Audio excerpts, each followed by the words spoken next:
నమస్కారం, నా పేరు బాల. బీసీఎన్ న్యూస్ కి స్వాగతం. ముందుగా ముఖ్యాంశాలు. అమరావతిపై వైసీపీ చేస్తున్న దుష్ప్రచారంపై హోంమంత్రి అనిత ఫైర్. అసత్య ప్రచారాలు చేసే వారిపై చర్యలకు ప్రత్యేక చట్టం తీసుకురానున్నట్లు స్పష్టం. రాజమహేంద్రవరం సెంట్రల్ జైల్లో ఎంపీ మిథున్ రెడ్డితో ములాఖత్ అయిన బొత్స. లిక్కర్ కేసులో సిట్ కట్టుకథలకు ఎల్లో మీడియా మసాలాలు అద్దుతుందని ఆగ్రహం. మంగళగిరి జనసేన పార్టీ కార్యాలయంలో జనవాణి కార్యక్రమం. ప్రజల నుంచి అర్జీలు స్వీకరించిన నెల్లిమర్ల ఎమ్మెల్యే లోకం మాధవి.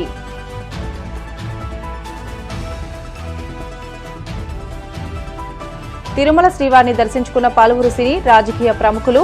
ఆలయ మర్యాదలతో స్వాగతం పలికిన అధికారులు. సోషల్ మీడియాలో అసత్య ప్రచారాలు చేస్తూ ప్రజలను తప్పుదారి పట్టించి అభద్రతా భావానికి గురి చేసే దండుపాళ్యం బ్యాచ్ పై కఠిన చర్యలు తీసుకోనున్నట్లు హోంమంత్రి వంగలపూడి అనిత తెలియజేశారు. దీనిపై వచ్చే అసెంబ్లీ సమావేశాల్లో ప్రత్యేక చట్టాన్ని కూడా తీసుకురానున్నట్లు ఆమె స్పష్టం చేశారు. అమరావతి సచివాలయంలో ఆమె మీడియాతో మాట్లాడారు. ఎన్నికల్లో ప్రజలు గుణపాఠం చెప్పినా వైసీపీ నేతల్లో మార్పు రాలేదని, కూటమి ప్రభుత్వం సూపర్ 6 హామీలన్నీ అమలు చేయడంతో వైసీపీ తట్టుకోలేకపోతుందని అన్నారు. కూటమి ప్రభుత్వం చేస్తున్న అభివృద్ది, సంక్షేమ పథకాలను చూసి ఓర్వలేక సోషల్ మీడియాలో విషం చిమ్ముతూ వాస్తవాలను అవాస్తవాలుగా చిత్రీకరించి ప్రజలను తప్పుదోవ పట్టించడమే కాక అభద్రతా భావానికి గురి చేస్తున్నారని ఆగ్రహం వ్యక్తం చేశారు. ఉమ్మడి ఆంధ్రప్రదేశ్ నుంచి నవ్యాంధ్రప్రదేశ్ వరకు ఇప్పటి వరకు అరౌండ్ 21 మెంబర్స్ ముఖ్యమంత్రులను మనం చూసుంటాం. ఎప్పుడైనా అభివృద్ధి గురించి, సంక్షేమం గురించి మాట్లాడుకోవాలనుకున్నా, ఆంధ్రప్రదేశ్ తాలూకా బ్రాండ్ ఇమేజ్ గురించి మనం మాట్లాడుకోవాలనుకున్నా, ఆంధ్రప్రదేశ్ అనే పదం ఉపయోగించి మనకి ఎక్కడ వినబడినా కూడా ఫస్ట్ టక్కుని గుర్తొచ్చే మనిషి గౌరవ సీఎం గారు నారా చంద్రబాబు నాయుడు గారు. ఎందుకంటే ప్రత్యేకంగా మనం ఎప్పటి నుంచో చూసినా కూడా అభివృద్ధిని, సంక్షేమాన్ని 2 కళ్ళుగా చేసుకొని ఎన్ని ఆర్థిక ఇష్యూస్ ఉన్నప్పటికీ కూడా, ఆర్థికంగా మనం ఎక్కడ బలంగా లేకపోయినా, ఎటువంటి ఇష్యూస్ ఉన్నా కూడా ప్రజలకి మంచి చేయాలనే ఆలోచనతో, ప్రజల శ్రేయస్సే పరమావధిగా భావించి ఈరోజు గౌరవ ముఖ్యమంత్రి గారు చేస్తున్న కార్యక్రమాలన్నీ కూడా మీ అందరికీ కూడా తెలిసినవే.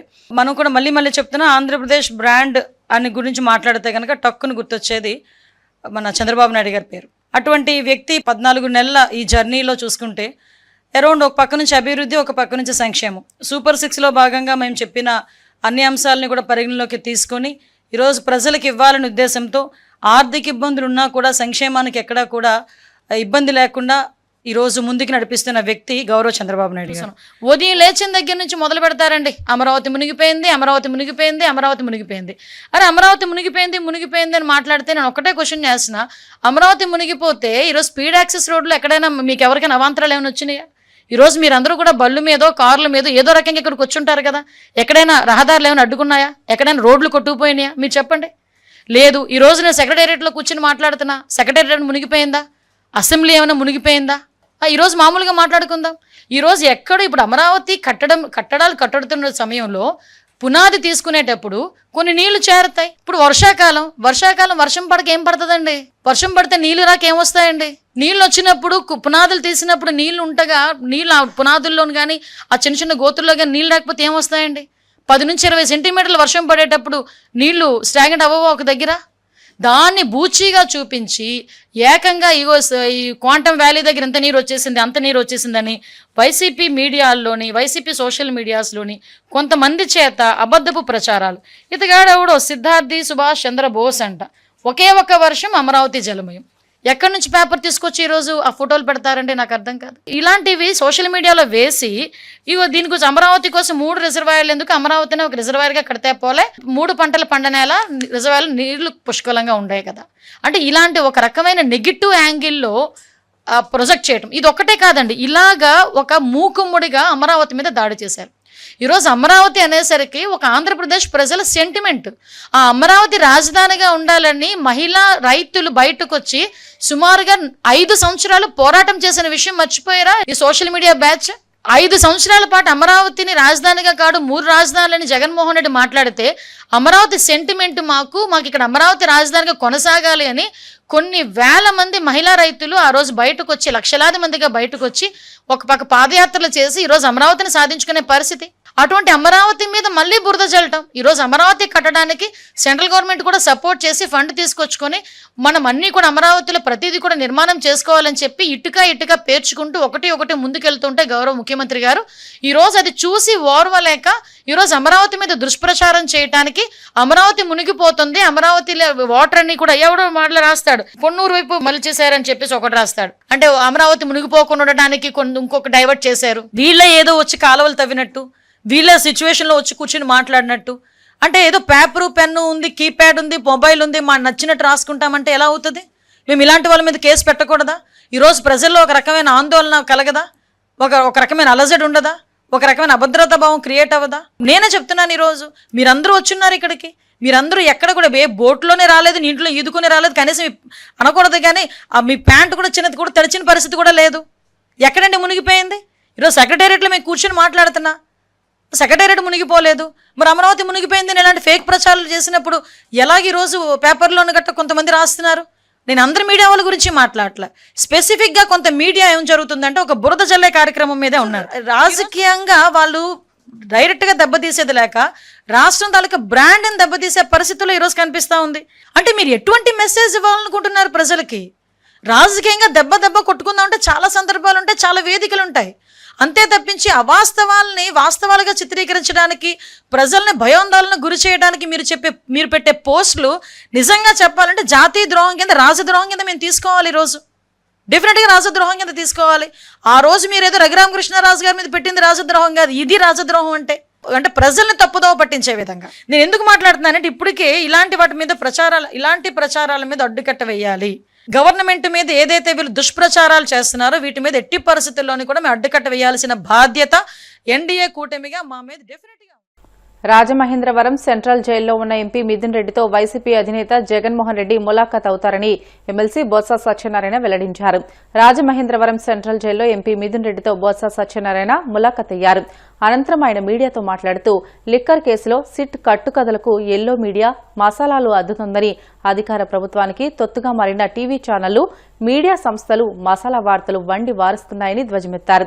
ఎవరెన్ని అసత్యాలు ప్రచారం చేసినా చివరకు న్యాయం, ధర్మమే గెలుస్తుందని, వ్యక్తిగతంగా మిథున్ రెడ్డి కుటుంబాన్ని అవమానపరచాలనే ఉద్దేశంతోనే ఈ తతంగమంతా జరిగినట్లు అర్థమవుతుందని ఆయన పేర్కొన్నారు. అని ఈ ప్రభుత్వాలకి ఇలాంటి వ్యవస్థని డైల్యూట్ చేసి ఇలాంటి కార్యక్రమాలు చేయడం ప్రభుత్వానికి తగదు. దీనివల్ల రాబోయే కాలంలో చాలా పరిణామాలు తీవ్రంగా ఉంటాయి. అందుకు నేను చాలా సందర్భాల్లో మేము చెప్పాను కూడా, వాస్తవికత ఉన్నప్పుడు ఏ కార్యక్రమం చేసినా పర్వాలే, కానీ అవాస్తవాన్ని వాస్తవంగా మలిచి చేసి వాళ్ళని ఇబ్బంది పెట్టాలి, వాళ్ళని అవమానపరచాలి, వాళ్ళ కుటుంబాలను బాధపెట్టాలి, వాళ్ళ అబ్బాయిలను బాధపెట్టాలి అని చేసే కార్యక్రమం మాత్రం మంచి సాంప్రదాయం కాదనేది నా తాలూకా అభిప్రాయంగా మీకు మనవి చేస్తున్నాను. అయినప్పటికీ ఆయనకి మనదని చెప్పాం, ఎప్పుడైనా న్యాయం ధర్మం గెలుస్తుంది, ఇబ్బంది పడద్దని చెప్పి రావడం జరిగింది. రేపు 25వ తారీఖు నాడు కూడా మా నాయకుడు కూడా వస్తారనే విషయాన్ని కూడా ఆయన తెలియపరిచారు. రివ్యూ పిటిషన్ వేశారు కదా, దాన్ని వచ్చిన ఆర్డర్ వచ్చిందో చూడతాం. సదుపాయాలు నడుస్తున్నాయి లేదంటే లేదు. అవునండి, నడుస్తున్నాయి లేదంటే లేదు. నడుస్తాయని ఈ ప్రభుత్వంలో వచ్చి చట్టబద్ధంగా, న్యాయబద్ధంగా, వాస్తవంగా జరుగుతాయని ఎక్స్పెక్ట్ చేస్తాం. మనం ఎక్స్పెక్ట్ చేయడానికి అవకాశం ఉందా? లేదు కదా. మళ్ళీ దానికి మీరు క్వశ్చన్ అడగడం, నేను వచ్చి దానికి వచ్చి సమాధానం చెప్పడం, మీ మనస్సాక్షిలో మీకు తెలియవా? చెప్పండి. చూసి వచ్చింది ఎక్కడ? రూమ్లో. అదే చెప్తాను కదా, చట్టాన్ని చేతిలో ఒకసారి కానీ ఒక విషయంలో మాత్రం మనం చేతిలో తీసుకుంటే, చట్టాన్ని డైల్యూట్ చేద్దామని చెప్పి వ్యవస్థను తోడ్పడతామని చూస్తే అది ఆ వ్యక్తులను దహించేస్తుంది. రాబోయే కాలంలో మనం ఏం మెసేజ్ ఇస్తున్నామో సొసైటీకి అనేది తెలుసుకోవాలి. దాని నుంచి వచ్చే పరిణామాలు తీవ్రంగా ఉంటాయి. ఆ విషయమే చెప్పాను కదా మీకు. పూర్తి కాదు, రెడ్ బుక్ రాజ్యాంగం కాదు. రెడ్ బుక్ రాజ్యాంగమో, ఎల్లో బుక్ రాజ్యాంగమో, అదే దిక్కుమాల బుక్ పక్కపడేయండి కానీ దాన్ని ఏంటి, నేను ముందే చెప్పాను కదా, ఇది ఫ్యాబ్రికేషను, టోటల్గా ఇది ఫాల్స్. దీంట్లో వాస్తవాలు లేవు. అవాస్తవాలను వాస్తవాలుగా చేసి ఇబ్బంది పెట్టాలని కార్యక్రమాన్ని చేయడానికి ప్రయత్నం చేస్తున్నారు. దీంట్లో ఏమీ లేదు. కాలం రాబోయే కాలంలో నిజం నిలకడమే తీరుతుంది. రాబోయే కాలంలో విషయాలన్నీ కూడా బయటకు వస్తాయి అని సక్రమంగా అవుతాయి. ఇక్కడ నుంచి నేను పార్టీ ఆఫీస్కి వెళ్తాను, మా పార్టీ ఆఫీస్కి అక్కడికి వెళ్తాను. అక్కడికి వస్తే అక్కడ రాజకీయ విషయాలు మిగతా అక్కడ కూడా ప్రస్తుతం మాట్లాడతాను. అక్కడ విషయాలన్నీ కూడా ఇక్కడ మాట్లాడుకుందాం. ఇక్కడ అదే అన్నాను, అన్ని విషయాలు అక్కడ మాట్లాడుకుందాం. ఇక్కడ దీనికి కన్ఫైన్ అవుతే ఇక్కడ దీనికే కన్ఫైన్ అవుదాము. అక్కడికి వెళ్ళిన తర్వాత అక్కడ వచ్చి రాజకీయ విషయాలు రాజకీయ కోణంలోనూ మిగతా విషయాన్ని అక్కడ మాట్లాడతాం. మళ్ళీ మీకు చెప్తున్నాను, మళ్ళీ ఇంకోసారి మళ్ళీ చెప్తున్నాను, దీంట్లో వాస్తవంగా దీంట్లో అవన్నీ అక్కడ మాట్లాడతాను. అవన్నీ అక్కడ మాట్లాడతాను. దీంట్లో మాత్రం వాస్తవం లేదు, లేనివి దాన్ని అభూత కల్పనలన్నీ నిజాలని చెప్పి చేయడానికి, ముఖ్యంగా వ్యక్తుల్ని అవమానపరిచి ఆ కుటుంబంలో ఉన్న ఆ తల్లిదండ్రులను ఇబ్బంది పెట్టాలనే ఉద్దేశంతో చేసిన ప్రక్రియలో భాగమే దీని తాలూకా. ఇది తప్ప జనసేన పార్టీ ఎమ్మెల్యేలు జనవాణి కార్యక్రమంలో పాల్గొని రాష్ట్రంలోని పలు ప్రాంతాల నుండి వచ్చిన ప్రజల సమస్యలకు సంబంధించి అర్జీలు స్వీకరిస్తున్నారు.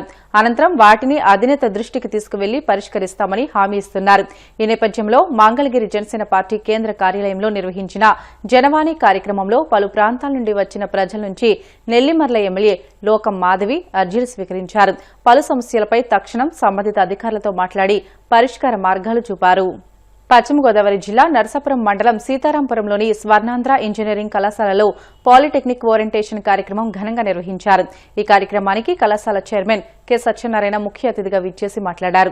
ప్రస్తుత పోటీ ప్రపంచంలో టెక్నికల్ విద్యకు ఉజ్వల భవిష్యత్ ఉందని, పాలిటెక్నిక్ చదివి ఇంజనీరింగ్లో చేరితే సబ్జెక్టులు సులభతరంగా ఉంటాయని అన్నారు.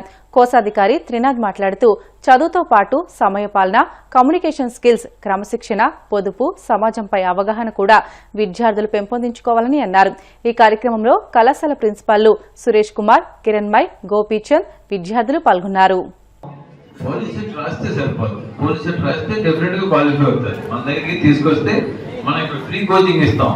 ఫ్రీ కోచింగ్ కి మీరు 10th క్లాస్ ఎగ్జామ్ అయిన తర్వాత పోలీసెట్ ఎగ్జామ్ రాసే మధ్యలో టైంకి మన కళాశాల ఫ్రీ బస్ సర్వీస్ కూడా ఇస్తాం. ఫ్రీ బస్ సర్వీస్ ఇచ్చి మీకు ఫ్రీ కోచింగ్ ఇచ్చి మీరు సీటు పొందేటట్టుగా మిమ్మల్ని ఎంకరేజ్ చేస్తారు. అలాగా వాళ్ళని జూనియర్స్ ఎవరైనా ఫిజికల్లీ ఛాలెంజ్ ఉంటే వాళ్ళని మీరు తీసుకొస్తే వాళ్ళకి కూడా ప్రపంచంలో ఎవరైనా సంపన్నులుగా స్థిరపడ్డారంటే అది విద్య మాత్రమే ఇస్తుంది. నాన్న తాత ముత్తాతలు ఇచ్చిన ఆస్తుల వల్ల ఎవరికి కూడా సుస్థిరమైన జీవితం రాదు. మీ విద్య ద్వారా మాత్రమే మీకు అద్భుతమైన స్థితిగతులు వస్తాయి. మనం పుట్టడం ఎలాంటి కుటుంబాల్లో పుట్టినా మనం ఒక వయసు వచ్చేటప్పటికి మనం సంపన్నులుగా ఉండాలి, సంపన్నులుగానే కథ జీవితాన్ని గడపాలి. ఇది పెద్దలు చెప్పిన మాట. అలాగే యూనివర్సిటీ విద్య తప్ప వాళ్ళ తాత తండ్రులు ఇచ్చిన ఆస్తులు ఏమీ లేవు. తను సంపాదించుకున్న తెలివితేటలు విద్య ద్వారా దాని ద్వారా ఒక అమెరికన్ కంపెనీ కొన్ని స్థితికి వచ్చాడు. అలాగే ఐఐటీల్లో సీట్లు రావాలంటే డిప్లొమా ద్వారా మీరు ఐఐటీలో కూడా లాటరల్ ఎంట్రీ సీట్లు ఉంటాయి. మన కాలేజీలో ఉంటే ఎన్ఐటీలో ఉంటాయి, IIITలో ఉంటాయి, ఐఐటీలో ఉంటాయి. మీరు ఒక లక్ష్యం పెట్టుకుని ఈ 500 మార్కులు దాటిన వాళ్ళందరూ కూడా నేను బీటెక్ లాటరల్ ఎంట్రీ ఐఐటీలు చదవాలని నేనే సంకల్పం చేసుకోవాలి. అది చేస్తున్నామని మీరు అందరూ కూడా కరతాళ ధ్వనుల ద్వారా ఆమోదం చెప్పాలి. అంటే ఫ్యాకల్టీకి కానీ ప్రిన్సిపల్కి కానీ స్టూడెంట్స్కి కానీ పాలిటెక్నికల్ వర్క్ ఎక్కువ ఉంటుంది.